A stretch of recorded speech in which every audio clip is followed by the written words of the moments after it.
what got me interested is my three daughters came out here at different times and stayed with Linnea and Ewell out at the farm when we moved up here in '76. And they came home and had these little, like rag rugs, but they were only about, you know, that wide and long. Just really nice on the table. And I just really fell in love with the idea. And I ran into the opportunity to buy a homemade finish loom out of a bent tree. Mm-hmm. And I got that and brought it home, and Linnea came and helped me warp it. And so she got me started in it, and I think I wove 8 or 9 rag rugs.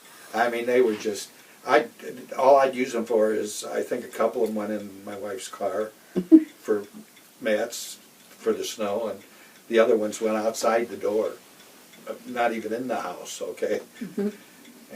But then I remembered that I had bought a lot of wool for my wife and my 3 daughters, because I thought they were going to make me a bunch of Afghans and stuff for my old age, and I could sit on the couch and cover up with them.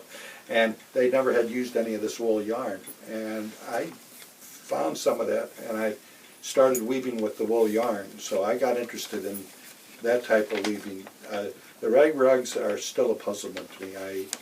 I can do one, but not where I think that it's worthwhile. But with the wool, that's what I've concentrated on.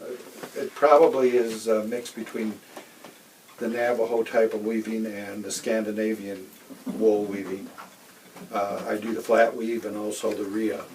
I just do it on my own, and I just start weaving, and then the patterns start to develop, and that's the way I do it. It's more free-form. I've always enjoyed art, and through school I wished I was artistic, but I never took an art class in school because I thought you had to be artistic to take an art class. I didn't realize you became artistic because you took an art class and it brought it out of you. But being in decorating and painting and that, I did know a lot about colors and how to mix colors and everything else, and so that probably helped me along. And I have kind of an eye for what I like, and I like the ability to do artistic things, but in the confines of a grid that weaving gives you. It allows you to, you know, not be a freehand artist drawing things and stuff like that, but you've got that grid to go by, and that keeps you within control. So I find that very, very nice to be able to be artistic in that manner. I think there's only 1 or 2 weavings out of the years that I've been weaving that I had an idea what I wanted to do, and I find it very boring. What I do is I just start with a color and start weaving, and then I'll throw something in, and it gets a life of its own. It starts to evolve. And the worst part of weaving is, for me, is the predictability of knowing what's going to be there.